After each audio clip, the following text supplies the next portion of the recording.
थूंग थूंग एक हीरा कारखाने का मालिक था। उसने बचपन में ही अपने माता पिता को खो दिया था। अकेले ही उसने मेहनत करके अपना कारखाना खड़ा किया था। उसके कारखाने में बहुत सारे वर्कर काम करते थे। सभी लोग उसे एक अच्छा मालिक मानते थे क्योंकि वह सबका ध्यान रखता था। उन्हीं वर्करों में एक था टाइगर सिंह। वह काफी समय से वहाँ काम कर रहा था और थूंग थूंग उस पर भरोसा करता था। लेकिन टाइगर सिंह के मन में लालच था। वह रोज हीरों को देखता और सोचता कि अगर ये सब उसके पास होते तो उसकी जिंदगी बदल जाती। मन ही मन तय कर लिया कि वह एक दिन सारे हीरे अपने पास कर लेगा। वह सही मौके का इंतजार करता रहा। एक दिन थूंग थूंग को जरूरी काम से शहर जाना पड़ा। यह पहली बार था जब वह इतने भरोसे के साथ पूरी फैक्ट्री अपने आदमियों के ऊपर छोड़कर जा रहा था। जाते समय उसने सबको काम ठीक से करने को कहा और जल्दी लौटने की बात कही। टाइगर सिंह ने उसे जाते हुए देखा और उसके मन में तुरंत ख्याल आया कि यही मौका है। रात को वह फैक्ट्री में पहुंचा और सीधे हीरों के पास चला गया। उसने बिना समय गंवाए जितने हीरे उठा सकता था सब इकट्ठा करने शुरू कर दिए।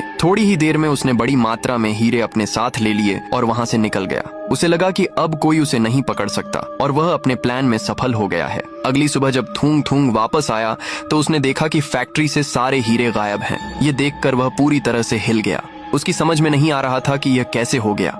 उसने कभी सोचा भी नहीं था कि उसके अपने लोग ही उसके साथ ऐसा कर सकते हैं। वह अंदर से टूट चुका था क्योंकि उसके लिए यह सिर्फ हीरे नहीं थे बल्कि उसकी सालों की मेहनत थी। उसी समय पुलिस वहां पहुंची। उनके साथ टाइगर सिंह भी था। पुलिस ने बताया कि वह हीरे लेकर भाग रहा था लेकिन रास्ते में ही पकड़ा गया। ये सुनकर थूंग थूंग को सच्चाई समझ आ गई। जिस इंसान पर उसने सबसे ज्यादा भरोसा किया उसी ने उसे धोखा दिया था। उसने गुस्से और दुख में पुलिस से कहा कि इस गद्दार को उसकी नजरों से दूर ले जाओ। वह अब उसे देखना भी नहीं चाहता था। पुलिस टाइगर सिंह को अपने साथ ले गई। उसका लालच ही उसके पतन का कारण बन गया। कुछ समय तक थूंग थूंग बहुत चुप रहने लगा लेकिन उसने हार नहीं मानी। उसने फिर से अपने काम पर ध्यान दिया और धीरे धीरे सब कुछ दोबारा खड़ा करना शुरू किया। इस बार उसने हर काम खुद देखना शुरू किया और किसी पर भी जल्दी भरोसा नहीं किया। उसकी मेहनत रंग लाई और कुछ समय बाद उसका कारखाना फिर से पहले जैसा चलने लगा। थूंग थूंग एक बार फिर हीरों का बड़ा मालिक बन गया लेकिन अब वह पहले जैसा नहीं था। उसने जिंदगी से एक बड़ी सीख ले ली थी कि भरोसा सोच समझकर करना चाहिए।